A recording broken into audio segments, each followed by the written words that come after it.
Wag puro meat, mag-isda ka rin po, puwede rin naman. Mayaman sa omega-3, mataas din naman sa protina at napakarami rin pong vitamins. Ito po ang ating blue marlin. Lulutuin po natin na steak. Yan, hiniwa ko po ng katamtamang laki din naman. Yan. Tapos imamarinate lang po natin, lagyan natin ng sibuyas,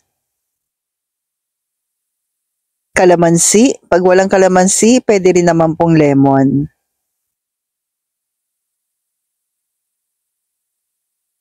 Tapos maglagay po tayo ng coco aminos, pamalit natin sa soy.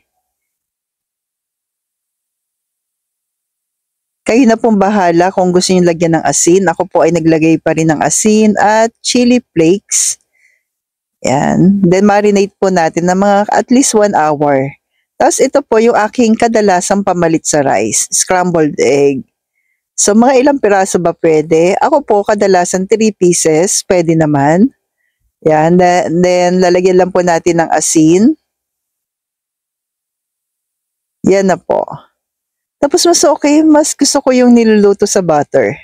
Kayo po, pa-comment naman, butter or coconut oil. Yan, ako mas bet ko po yung butter. Niluto sa butter, then saglit lang po, wag hayaan masunog.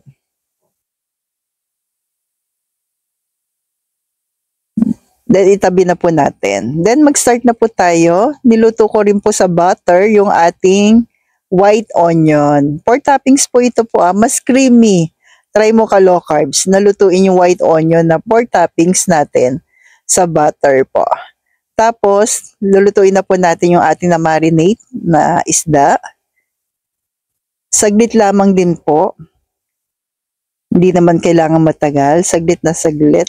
Dahil ito po ay nababad natin sa coco aminos na mas madaling maluto. Yan. Umaga mag-light brown lang po. Then yung iba pa po, lutuin din natin. Tapos nag-add pa rin ako ng butter. Pero konti lang naman. Nasa inyo po optional lamang po yan. Pero nasa sa inyo po.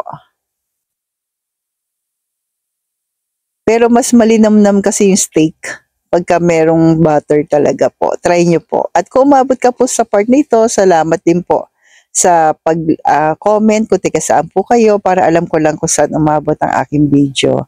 Then yung pinagbabaran po natin, ilalagay po natin. Add na lang po kayo ng konting tubig para may konting sarsa. Yan.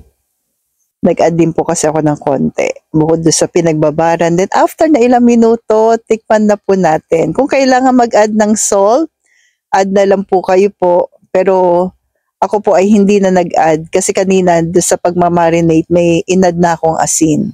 So yung ating 4 toppings, kanina na niluto natin sa butter.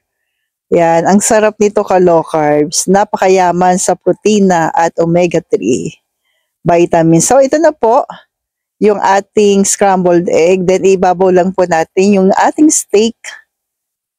Yan. So kain na po tayo ka low carbs. Stay healthy, stay low carb po, and God bless sa ating lahat.